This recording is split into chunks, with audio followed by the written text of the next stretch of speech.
Hey everybody, it's Kron. We're gonna get going here, making a quest together. I have a couple of basic ideas of what I want to do, but I haven't really committed myself to anything, so you're pretty much gonna be going along with me step by step here as we make the quest. I'm gonna be going through the steps that I laid out for everybody in kind of like that foundational basics video. The other video, hopefully you watch that one first. If not, if you're feeling confident, you could probably just jump straight into this. Um, but yeah, let's go ahead and make a quest together. So first off, there's the whole making a new quest introduction. I mean, we don't really need to read this right now. I already know all this stuff because I wrote it. So I'm just gonna jump right into making the quest. Okay, so picking a faction. One faction that we haven't been able to feature a whole lot, just haven't done it yet, has been the Mork Trading Company. They are pretty cool faction. They're more or less a bunch of hill giants that transport things from one end of the continent to the other. They also, right now, are engaged in shipping out the Empire's reparations, more or less, from the Glacian Wars to the distant corners of the continent. So they have a pretty good reputation with everybody. They're the people that go around giving out all the government handouts to folks, more or less. So they're targeted by bandits quite a bit, of course, because it's like, hey, wagons full of money. But they also tend to be pretty well guarded, their shipments, anyways. And also held in high regard by mostly everyone except the Akaika. But then the Akaika aren't so base as to raid their caravans. So. Mm. The Mork Trading Company also does not participate in the slave trade. It's one of the few trading companies that does not. Um, okay, so now that we have an idea that we're going to use them, we do know, at the very least, that the Mork Trading Company is run by the Hill Giants and the Frost Giants, which tend to be a matrilineal culture, right? So as we're thinking about, well, what does this faction want? They're a trading company. They're going to want commodities. But what are they going to want adventurers to get them, right? Not just the average stuff, not anything they could just buy from a commodity baron, right? Because they would deal with them instead. Um, and they're certainly not going to ask the players to do anything illicit, at least not openly ask the players to do anything illicit. Um, so that kind of thing is out. But acquiring something rare, right? Like maybe the egg of a dangerous creature, that is definitely something that is player character territory. We already have the precedent of the gazer with Arxon wanting people to bring him gazers. So we certainly can have a faction asking for an egg of a monster. The giants in Athros, as I said before, tend to be matrilineal, and one monster species which is also matrilineal is the hook horror. The hook horror is also a subterranean race. They live underground. Um, so this might be one that in the mountains of Barlak, the frost giants already have some experience with. We could say that the Brook tribes, raising a hook horror is, a sign of prestige, amongst the tribe members. And it says right here, hook horrors lay eggs, which are clustered in a central, well-defended area of the clan's home caverns. Um, so, I mean, how did I know all this stuff? It's just mostly from kind of like reading, right? So, if you haven't quite decided on a monster yet or something along those lines or a faction, like use that as a jumping off point, right? Like, okay, you smoke trading company and you figure out they're giants. Okay, well, what monsters live in that underdark area that lay eggs? Eventually, you'd find the hook horrors, right? Even if you didn't just know that off the top of your head. So the connections are there. It just takes kind of having that starting that first jumping off point. Whether you start an enemy and then you go to the faction, or you start with a faction and you go to the enemy. In the foundations that I have laid out there, I have you starting with the faction, but there's no problem with going from starting from either point. So we have more or less the basis of our quest here.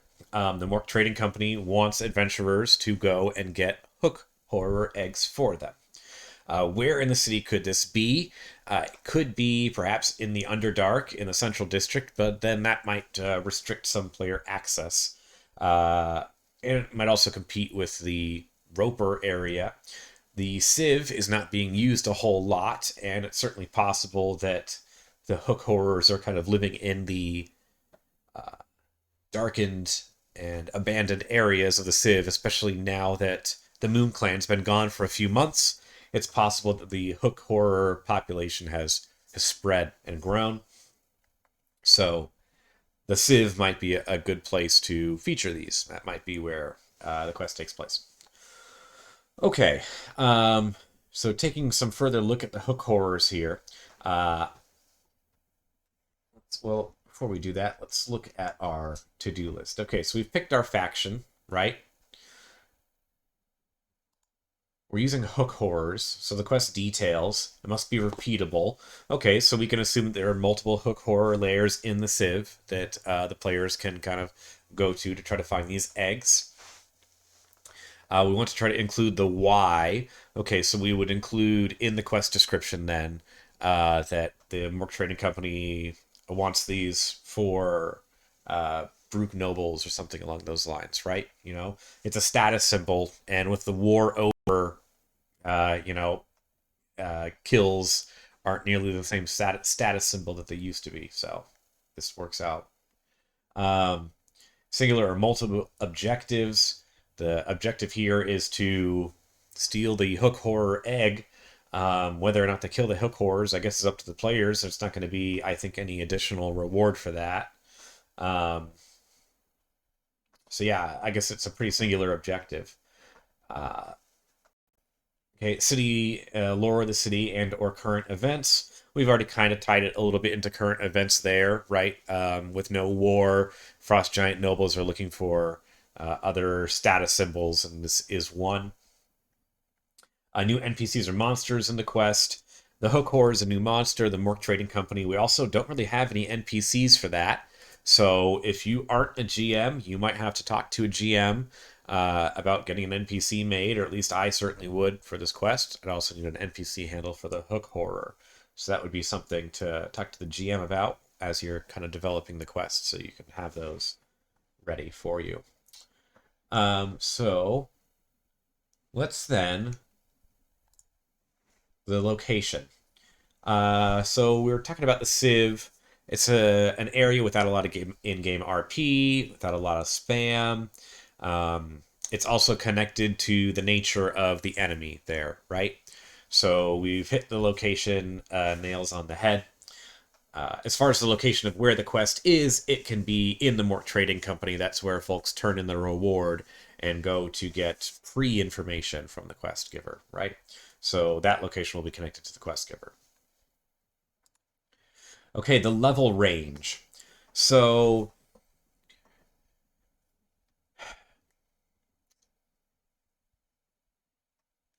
seeing that the objective is for the players to steal a hook horror egg, I think it would make sense that they need to get past a couple lines of defenses, right? It shouldn't just be, oh, they sneak in, they grab the egg, and they're gone.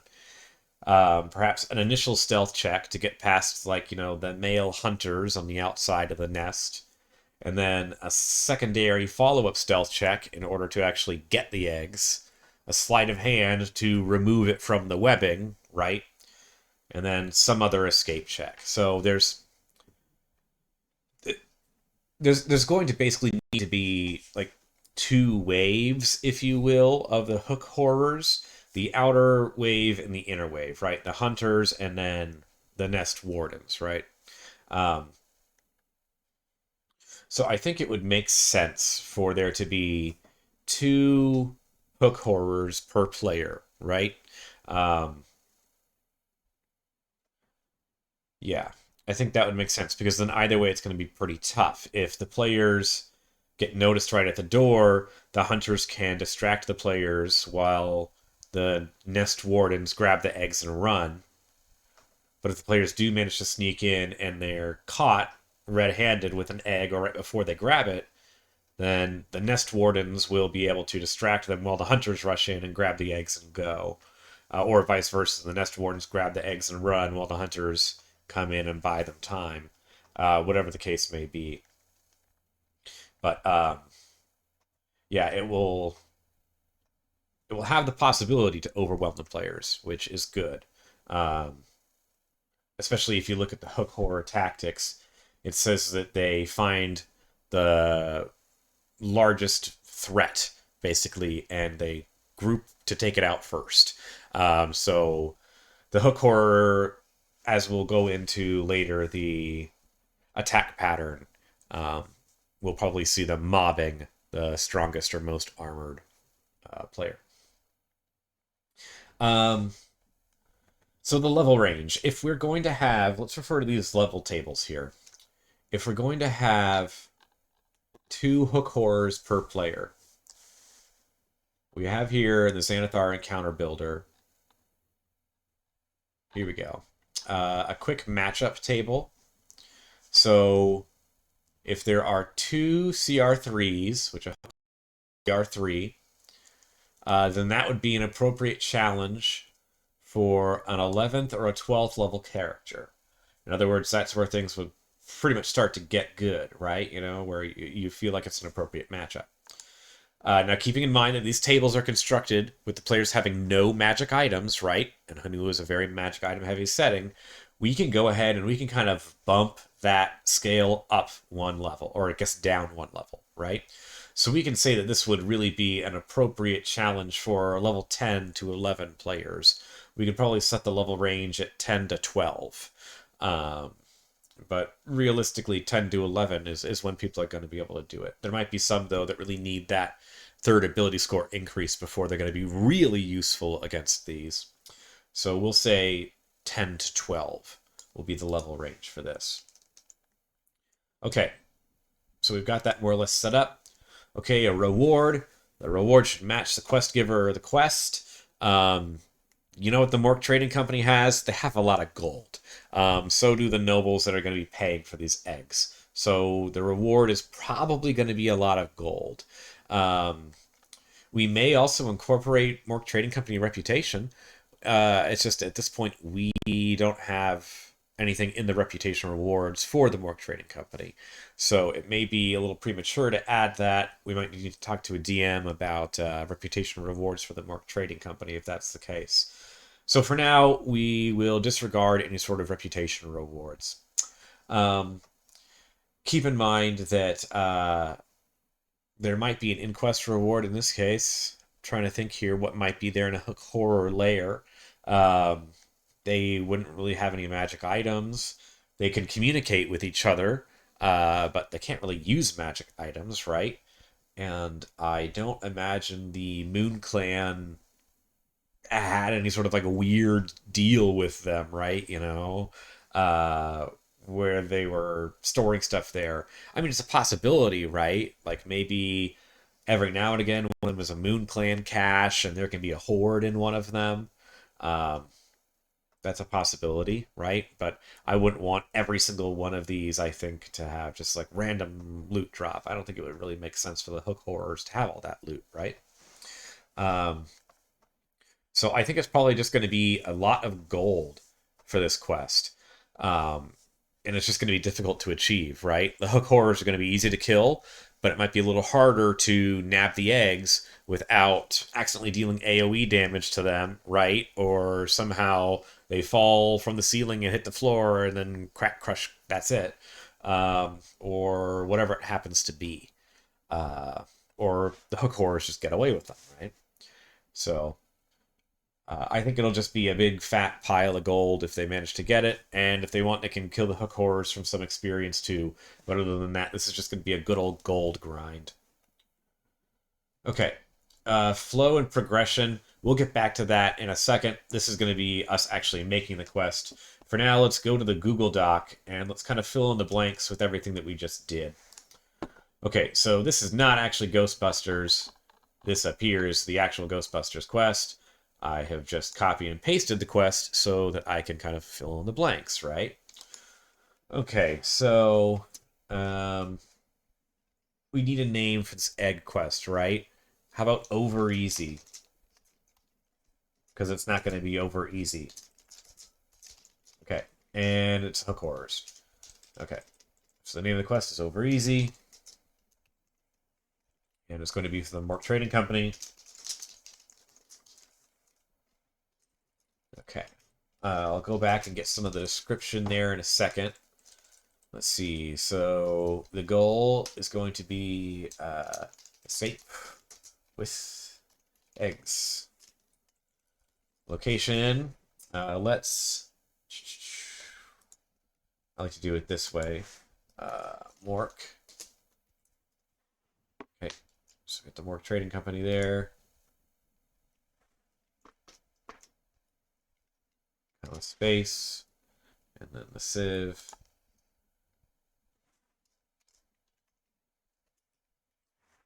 Okay.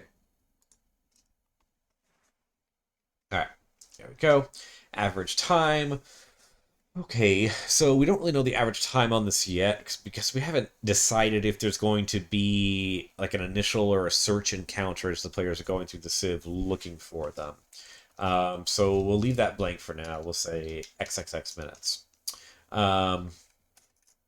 Level range 10 to 12, I think is what we said, right? For 2 hook horrors per player. Seemed about right. One second, taking a quick sip of coffee.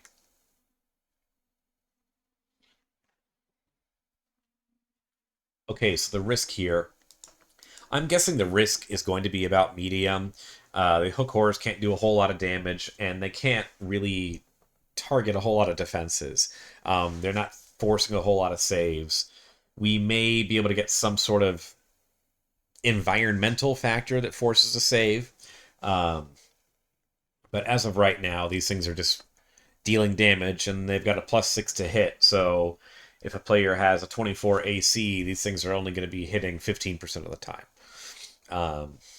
Or if the players can impose disadvantage somehow. So the risk with this quest is pretty low. The ability to succeed it, that challenge might be a little higher because they have to actually get the egg, right? They have to make sure the hook horrors don't escape with the eggs. Kind of similar to the Ghostbusters quest, where they have to actually save the humans. Okay. And then the reward. So let's try to match it up with some scaling here. Going to the quest tab. This goes between 10. Okay.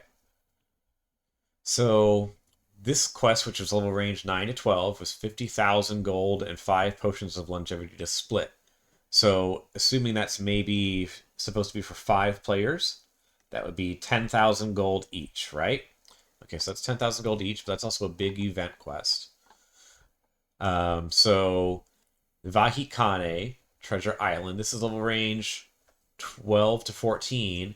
They get a Ring of Animal Influence, which I'm pretty sure that is a very rare item. Let's see here. Item Ring of Animal. Okay. Oh, it's a rare item. Okay, so a rare item that sells for what? 1,000 Tarxons? Or maybe 2,000 because it's not disposable. Or whatever the case is. I think it's 2,000. Let's double check that.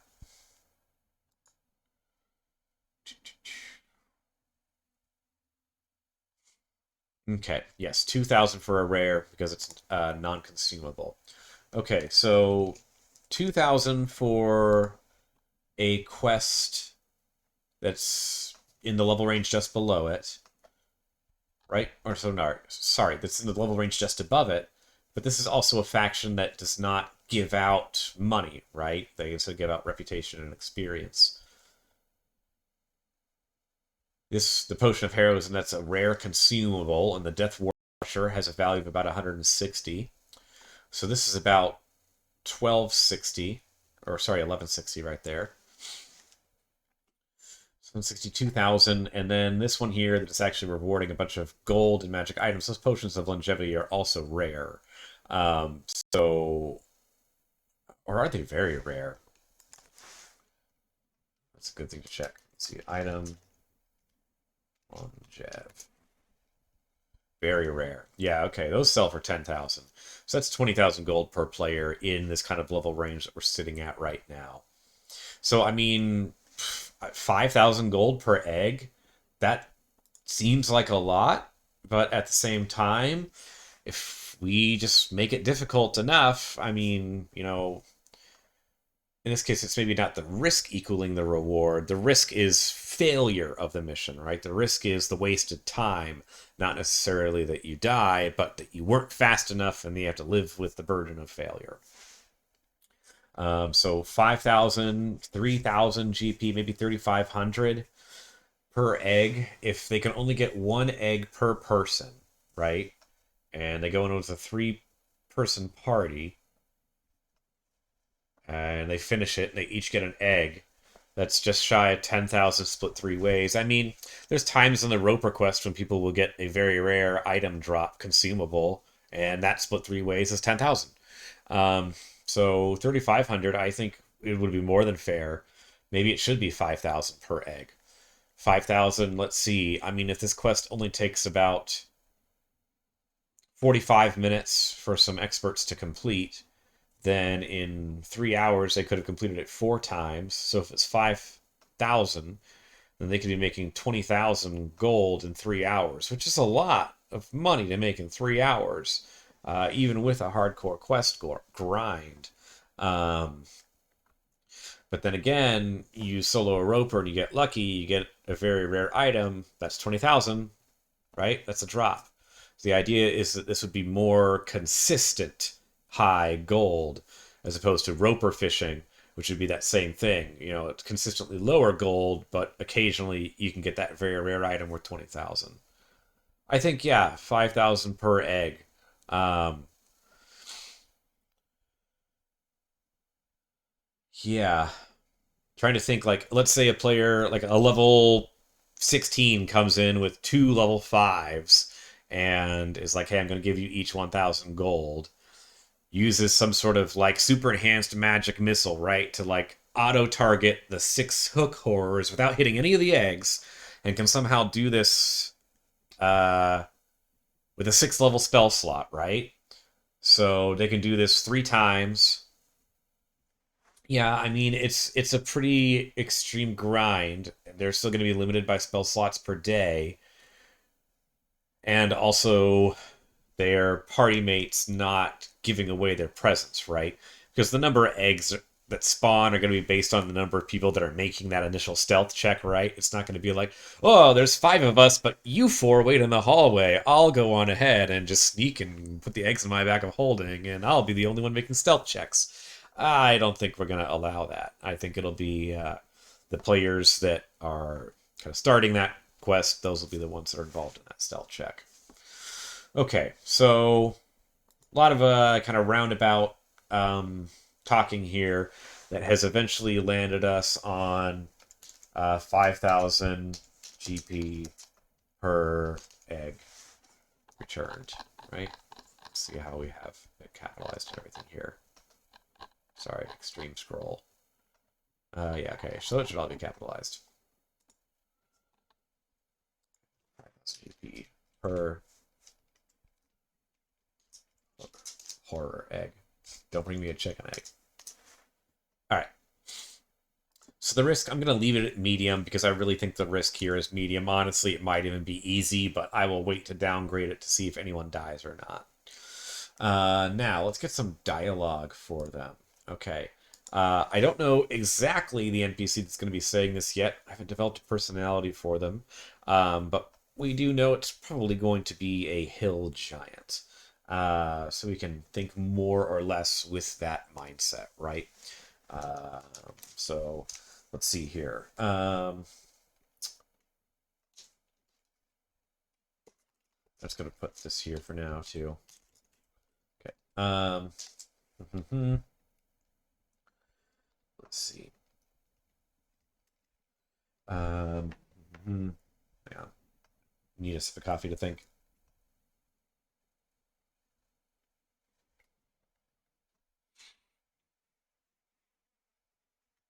Okay, I think I've got something here.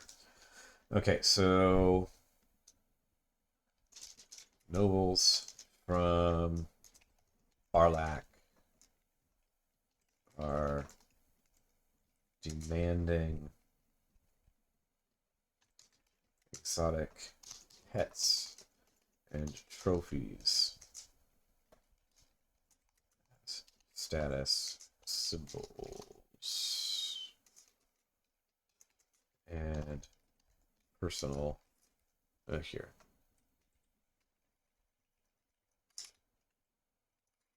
The status symbols. We'll just simplify it here. there's a particular interest in the hook horror. A noble. Well, let's see here. Let's look at it a little bit more here. Okay. Aggressively defend their hunting grounds. Okay, they eat lichen, fungi, plant, any creature they can catch. In packs. Yeah. Yeah, they respect the hook horror, certainly, I would say. Okay. So the noble and courageous hook horror. Let's see. A loyal companion among the monstrosities of the Underdark. They must be trained from a very young age from hatching.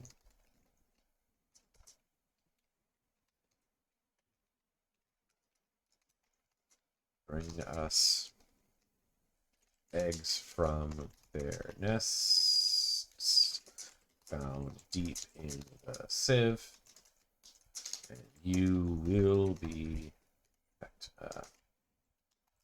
sieve. I like doing that when I can.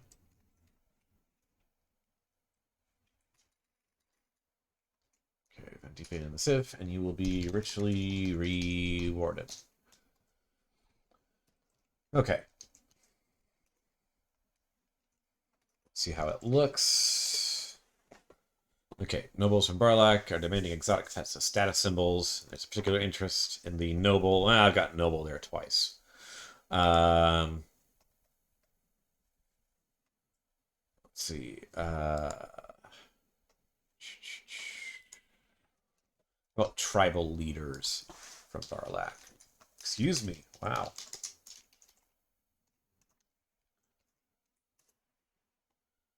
Okay.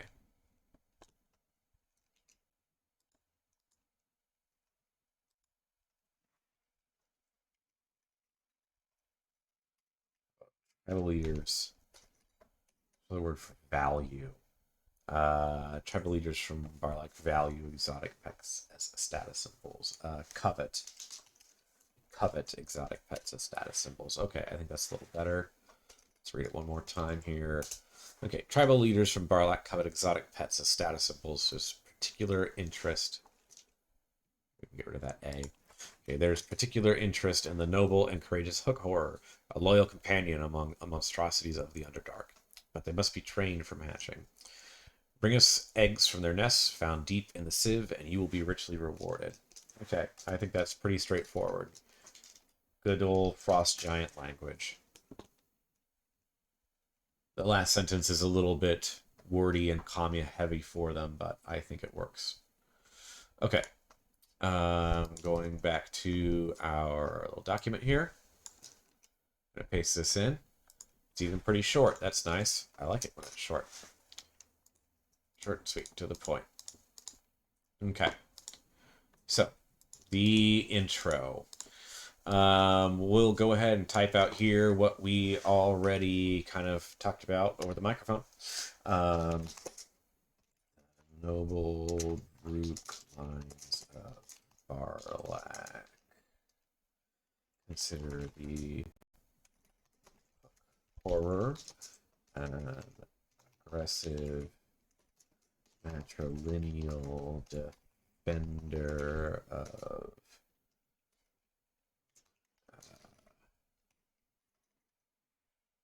an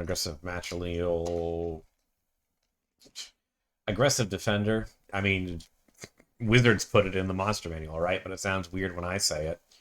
An aggressive matrilineal creature that defends its eggs and hunting grounds to the death. Well, defends its... Well, it doesn't defend them to the death because it'll flee if it has to. Man, their descriptions are so kind of... Yeah, makes it sound weird when I say it. Sounds oxymoronic when I say it, but for some reason when they do, it's not. Okay. Uh, Natural window cleaner creature to a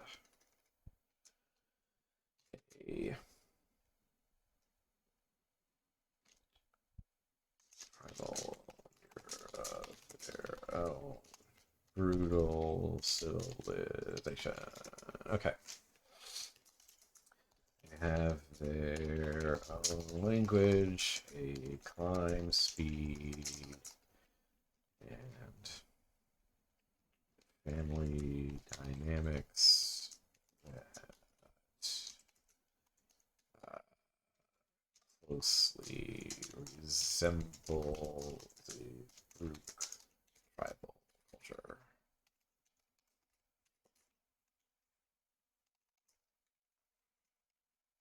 Okay. There isn't much behind the scenes in this quest. The players are simply getting goods for merchants, albeit rare and dangerous. Okay.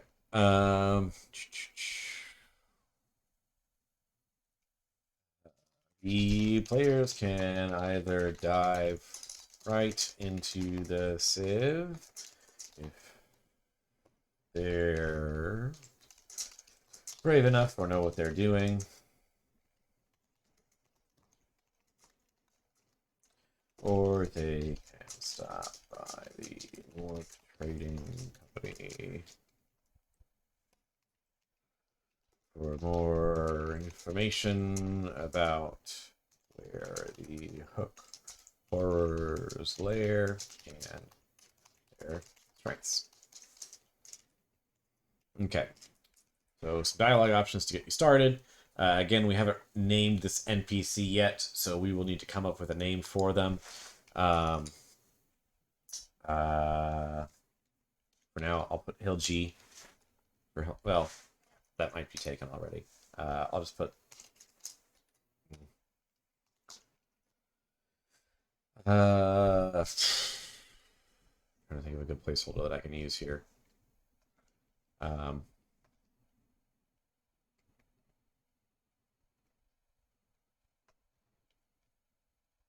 oh, easy NPC one. Okay, that's unique. Nothing else is using that. Okay.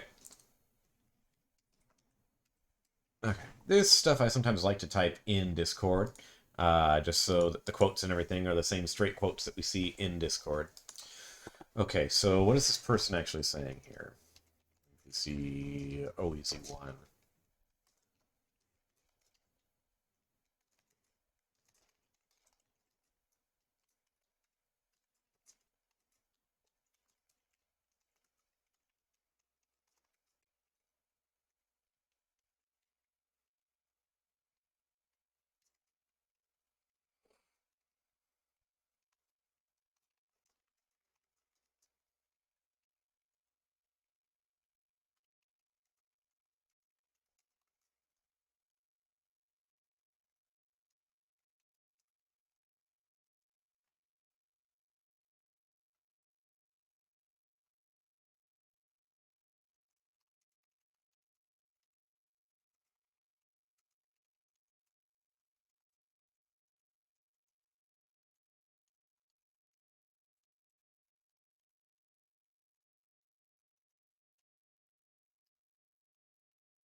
think that gives us enough kind of little bits to go off of here.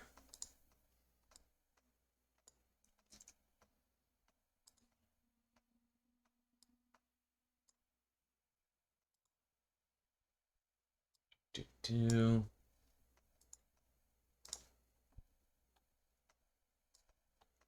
Okay. So unlike that Ghostbusters quest, there's not nearly as much lore and history and everything, and the hook horrors and who they are and what's going on. Plus, the Hell Giants are a little less wordy than Father Roan. So, looks like they have given a description of where they lair. Some of the hook horror's abilities I can see in the dark. Terrible hooks can rend flesh, armor, and bone.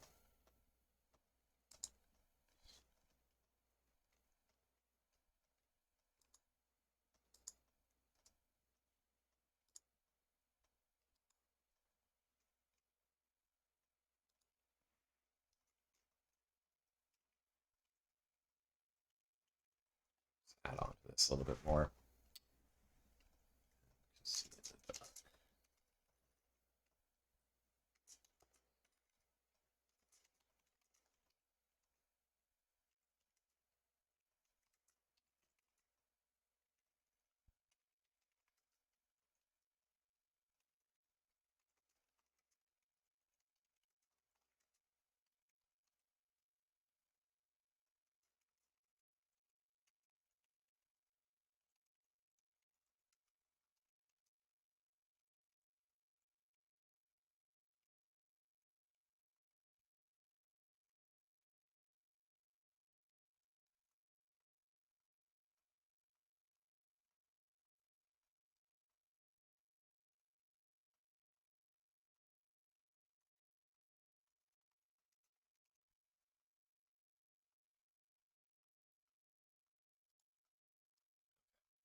I think that works for now.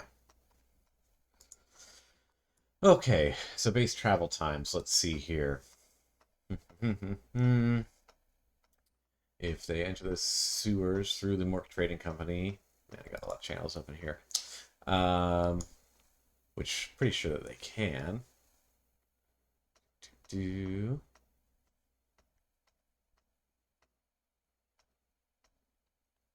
Pretty sure you can access the sewers from any channel. Let's just double check that. Going the wrong way. There we go. Okay, yep. Anywhere in the city takes 5 minutes, an extra 10 minutes to get to the sieve. The sieve, whatever. Okay, so base travel time between the trading company and the sewers is 5 minutes. Takes an additional 10 minutes to reach the sieve from there. All right, excellent. So we've got that. If players go right to the sieve, you can start from here. Here we go. All right. So, let's see. Exploring the sieve. So, haven't decided if we want to have any sort of randomness or exploration factor as they are going through the sieve. One thing that we could do is rather than having full-on encounters and everything like that, right? We could have sort of like exploration rolls where they make a survival check depending on how they do on the roll, or how the DM does on a table roll, or some combination of the two. Players encounter something, right? Maybe there's a swarm of sturges and everybody takes some damage.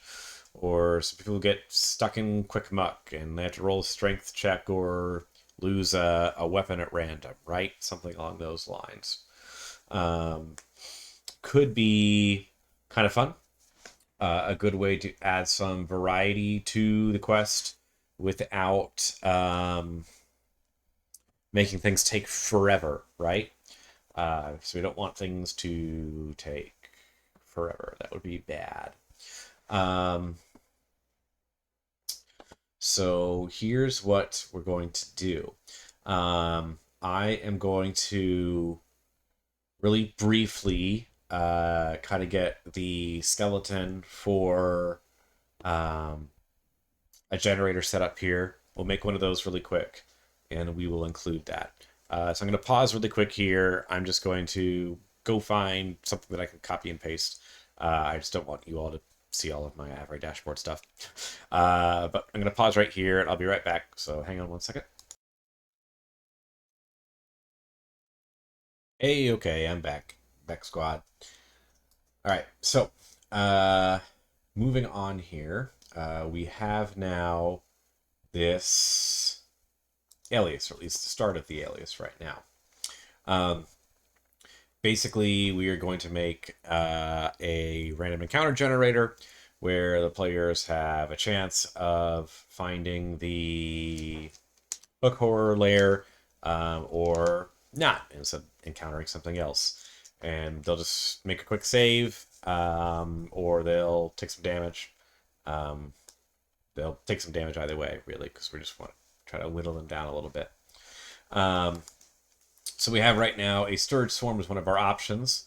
We're just going to make a few more options here, just to kind of walk everybody through what's going on here. Exclamation point alias. We're telling everybody we're making an alias. There's the name of the alias. Embed, so we get a box. Drac 2, we're telling her the language. This is telling Avrae that we want to make a roll. Telling her just roll for the command gives us the number up here.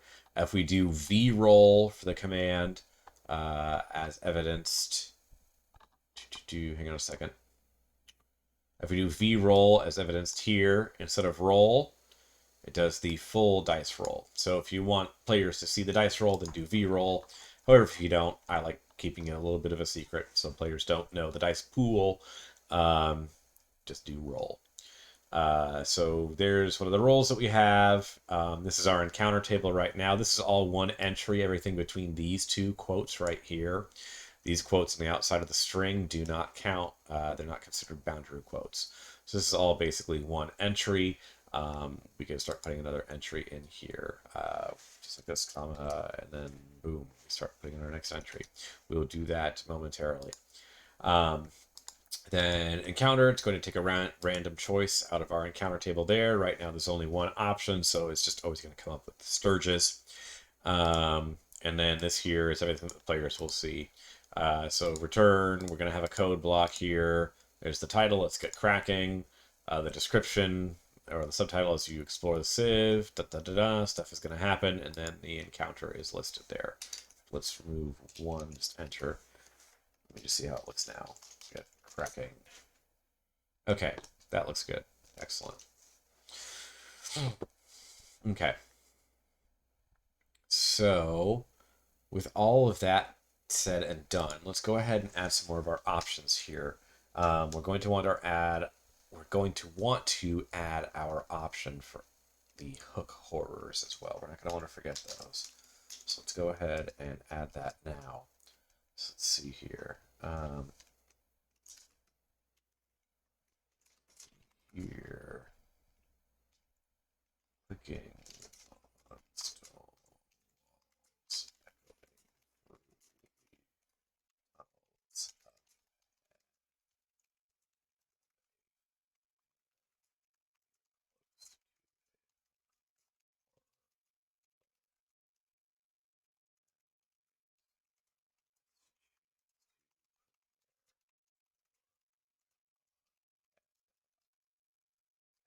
Signal to the players, hey, if you're going to do it, do something, do it now. Otherwise, the DM's not going to be held responsible for you not doing it later. Okay. So a swarm of Sturges. let's say that they can also encounter a swarm of centipedes, right? Because that we can pretty much just kind of copy and paste this here, and we'll just replace that dex save with a con save. So let's see really quick here. Monster swarm of insects, centipedes. Okay, they've got a +3 to hit. They don't actually have a DC here for their poison save. Monster, giant centipede. I might just do spider poison as well. Okay, DC 11 Constitution save.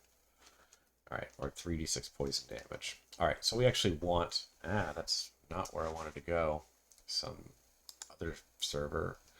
Okay. So you encounter a swarm of centipedes.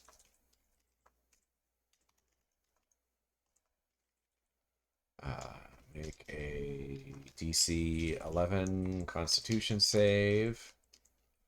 On a failed save, take... see, it's going to be 3d6. It's going to be R2. So R2 is going to be 3d6. Not 3d5, 3d6. Okay, take... roll 2 damage. Oh, this is going to be poison damage as well. I need to mark that last type of damage as well. So take... what's that? Blood loss. Geez. Damage due to blood loss. Stir. Oh my gosh. Sturge. Ugh, if I can spell. Okay, there we go. Okay, it is piercing damage. Interesting. Oh, but hit points lost due to blood loss. Okay, so I will say that. I'll say due to blood loss. Take damage due to blood loss.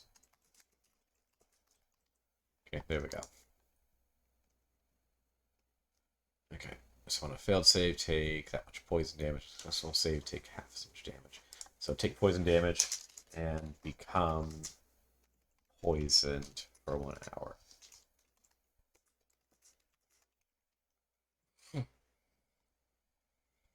Okay.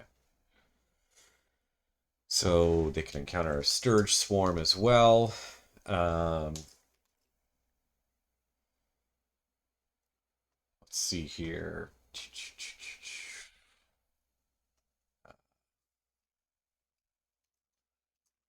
You stumble into traps left by some paranoid denizen of the Undercity.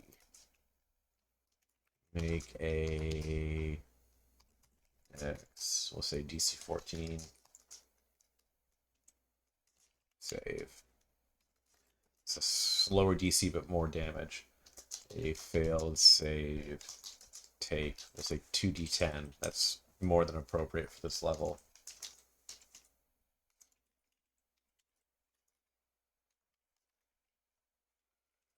Okay. Take 2d10. Oh, oops. Take STR 2. Oh, oops.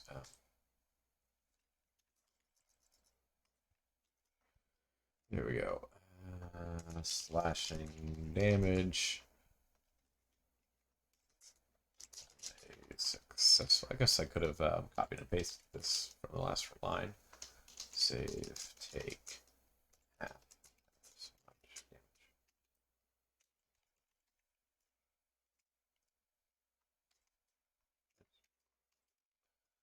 Okay, let's make sure that everything is still working well. Get cracking. Okay. Okay, centipede, sturges, clicking on the stone walls. Okay, so everything seems to be working out pretty well so far. I mean, this goes really fast, so it's pretty much just kind of like wearing the players down a little bit by little bit, right? Like, okay, chunking out a little health here, chunking out a little health there. Um, so, I mean, I think it's okay if we make it a lower chance that they get into the um, hook horror layer, right? Like 25%, I think is perfectly fine. So if we want to add some more of these obstacles, we certainly can. We'll just make sure that we add more of those hook horror success entries too. Okay. So let's say a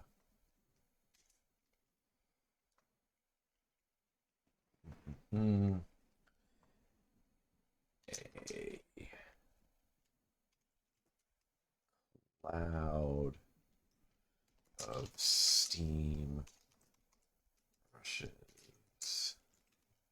you.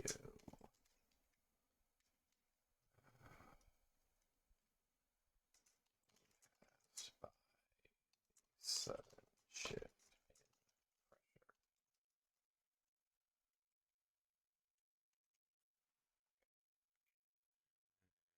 Save time.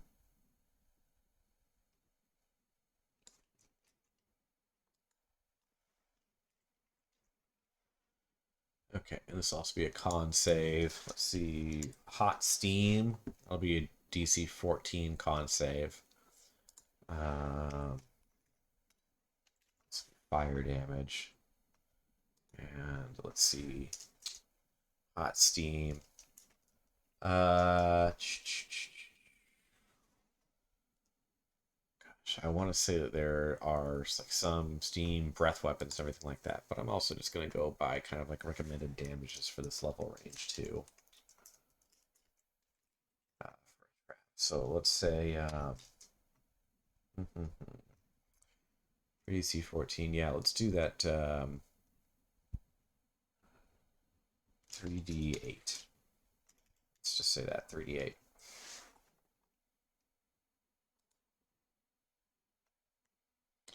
Okay, failed save, take, oh, and it needs to be R4.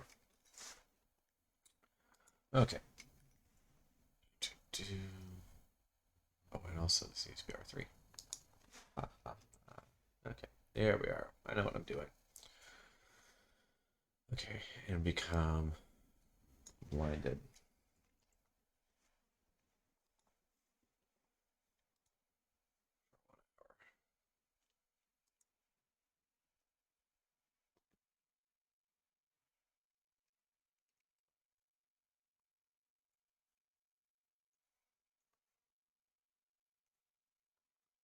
Okay.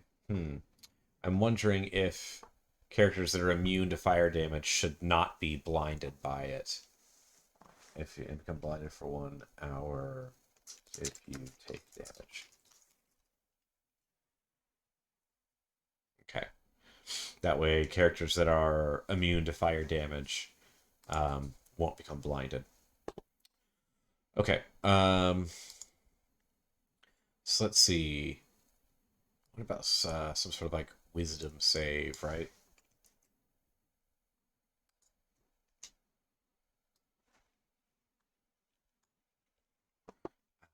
Trying to think. There's like the glyph spell, right?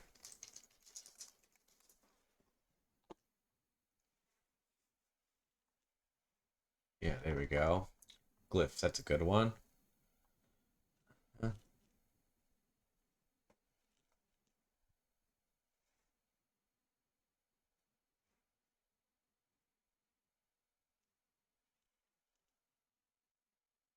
Okay.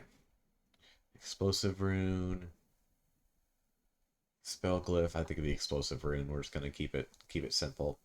Okay, acid, cold, fire, lightning, or thunder. Let's see. I'm thinking probably thunder damage. Makes the most sense for this kind of rune. Okay, so it's a dex save. Thunder damage. It's a 3rd level spell. Okay. So a 3rd level spell that's going to be a 5th level player, which means let's pretend they have a +4 in their spellcasting ability. They've got a +3 Pro Bow, so that's 7 + 8 is a 15, so it's going to be a DC 15 or 5d8 thunder damage. Okay. So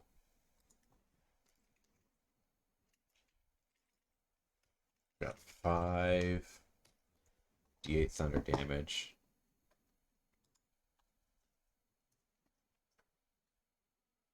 Okay, so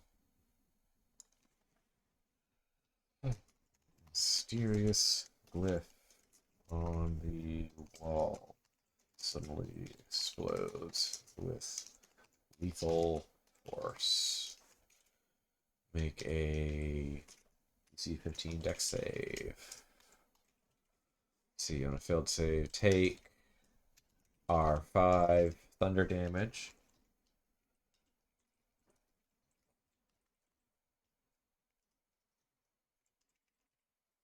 On a successful save, take half as much damage. Okay. Here we go. So let's see.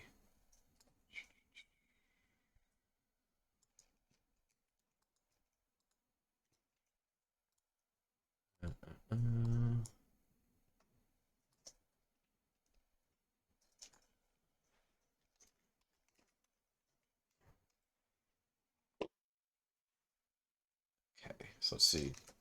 You're forced to wade through quick muck unless you have a fly speed or fly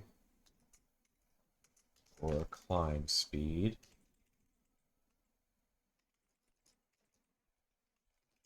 Or can walk on liquid surfaces. Make a DC 13 strength save. On a failed save. Oh, I got an extra space there. What's that? On a failed save, you lose one weapon, one equipped weapon at random. Yeah, so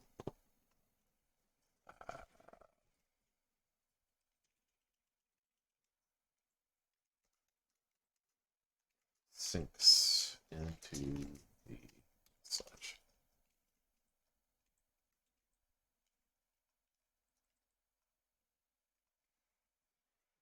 Okay. And then if they really want to sit around and cast spells trying to find it, I guess they can, or the DM can just say, sorry, it got sucked into a hole. You can't get it. Okay, I did have an extra space before some of these things here. Let's fix that. Oops. Now I just put another extra space there.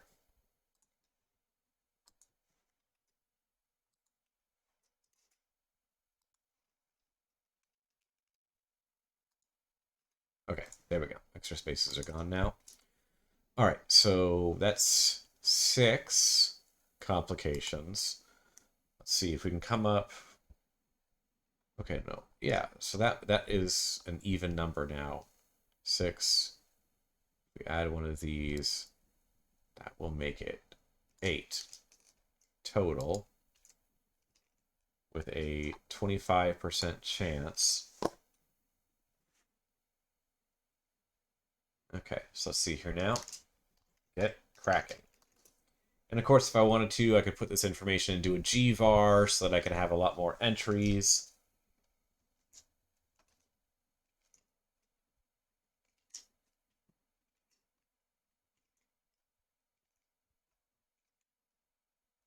Okay. So there we go. Okay, so I have gone ahead and I've constructed this kind of random encounter thing. It lets the DM just, hey, kind of run this a few times. This can also be really useful during the repetition step. Players have finished the first run of Hook Horrors and they're like, hey, let's go do more.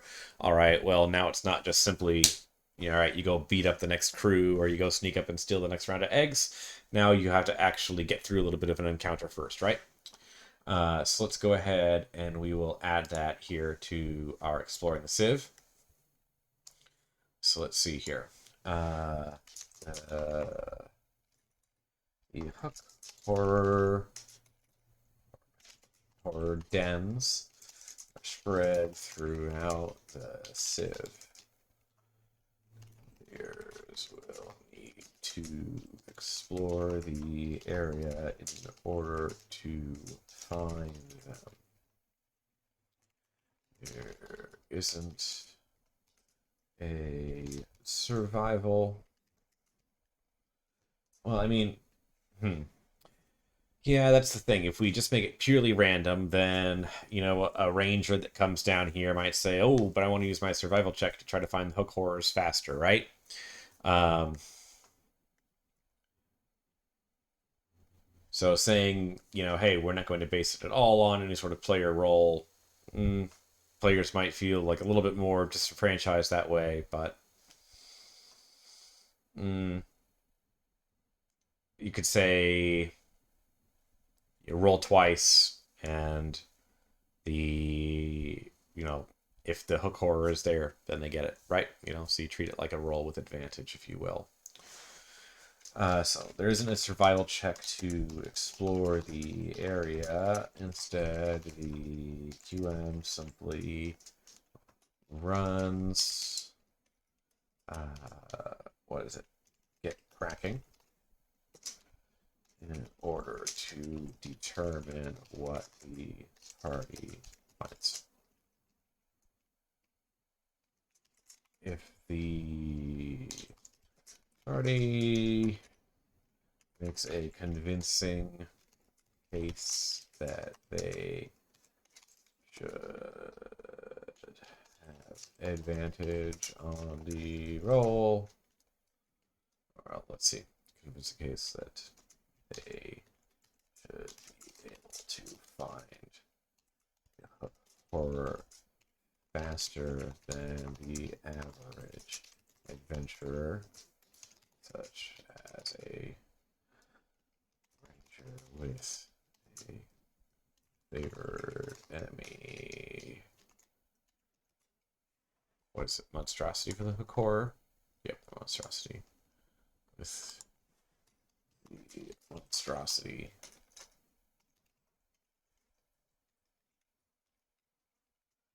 Okay,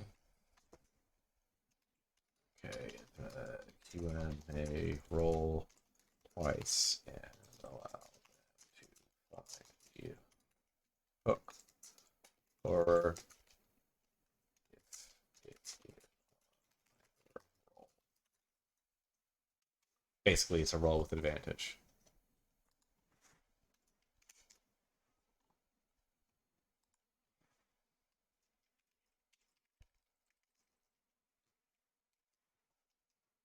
Just changing the text color here. Oh, also. Okay.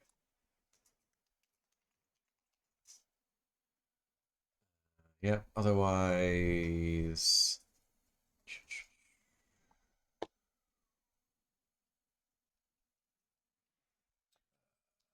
Just run, get cracking.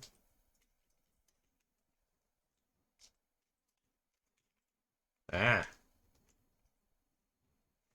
Just run, get cracking.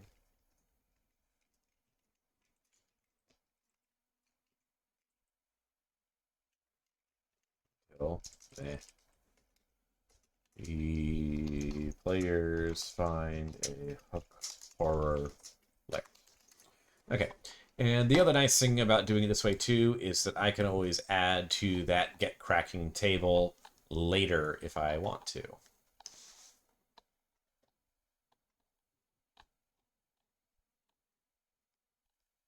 Okay, so encounter info.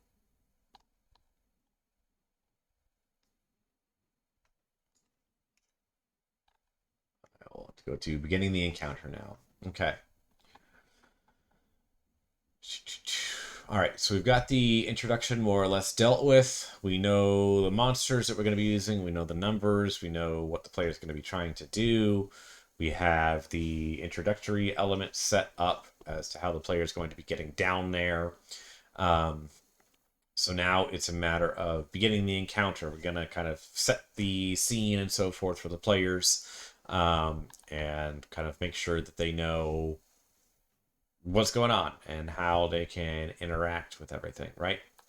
Um, Before we go any further, I'm just going to pause it real quick here. So there's that.